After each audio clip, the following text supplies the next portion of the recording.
예, 정리한 것처럼 헌법재판소가 수술이 가능한 주수를 임신 22주 이내로 제시한 것에 대해서 의료계에서는 논쟁이 치열할 것으로 예상됩니다. 의료계가 요구하는 12주와는 차이가 크기 때문인데요. 이 내용도 취재기자 연결해서 알아보겠습니다. 김정혜 기자. 네, 김정혜입니다. 헌재가 제시한 기간이 이제 22주입니다. 그리고 의료계는 12주를 요구하고 있습니다. 먼저 이 두 기준의 근거 어떤 건지 좀 짚어볼까요? 현재 낙태 기준을 다루고 있는 건 모자보건법입니다. 모자보건법은 1973년에 개정된 뒤 지금껏 바뀌지 않았는데 현재 이 법이 허용하는 낙태 기준은 유전학적 정신장애, 강간에 의한 임신 등 5가지고 수술이 가능한 허용 주수는 24주 이내로 제한하고 있습니다. 헌법재판소는 어제 임신 22주까지를 제시했습니다. 태아의 생존 능력을 기준으로 한 건데 세계보건기구가 정한 기준입니다. 태아가 모체를 떠나서 자발적으로 숨을 쉬거나 인공호흡기의 도움을 받더라도 살 수 있는지가 관건입니다. 의료계는 12주, 최대 16주까지를 요구합니다. 이 시기까지는 태아가 모체 밖에서 생존할 수 없고 낙태 때 임신부의 합병증 우려가 적다는 설명입니다. 또 해외 사례가 근거로 제시되는데 다수 국가가 임신 초기인 12주에서 16주까지를 인정하고 있다고 합니다.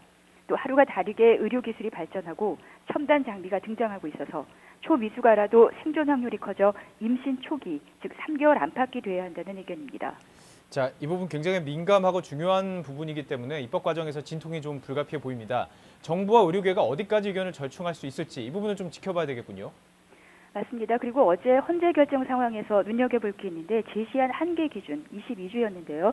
이 안에서 입법 재량을 갖는다라고 한 부분입니다. 네. 이건 22주까지로 정하라 이런 게 아니라 더 앞당길 수도 있다는 거고 마지노선을 최대 22주까지로 보라는 겁니다. 어제 재판관 7명 중 3명이 임신 14주까지는 어떤 사유도 요구하지 말고 낙태를 허용하라고 의견을 냈습니다.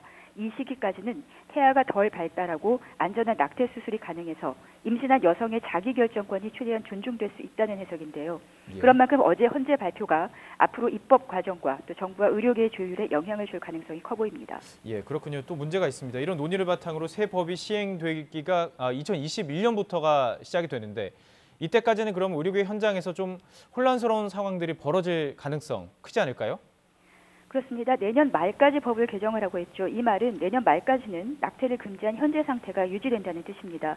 그래서 의료계는 이런 부분을 제대로 이해하지 못한 일부 시민들이 당장 오늘부터 수술 가능하다고 생각하고 병원을 찾을 수 있다고 우려하고 있습니다. 네. 또 지금껏 낙태는 불법이었기 때문에 의대의 낙태 관련 교육 과정이 윤리성에만 초점이 맞춰져 있었는데요.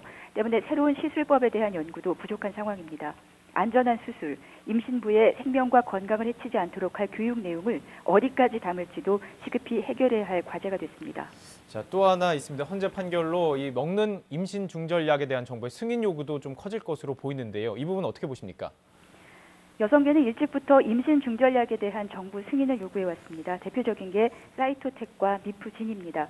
특히 미프진은 국민청원에도 올라가 청원인 수가 20여만 명을 넘기면서 청와대의 공식 답변도 나왔습니다.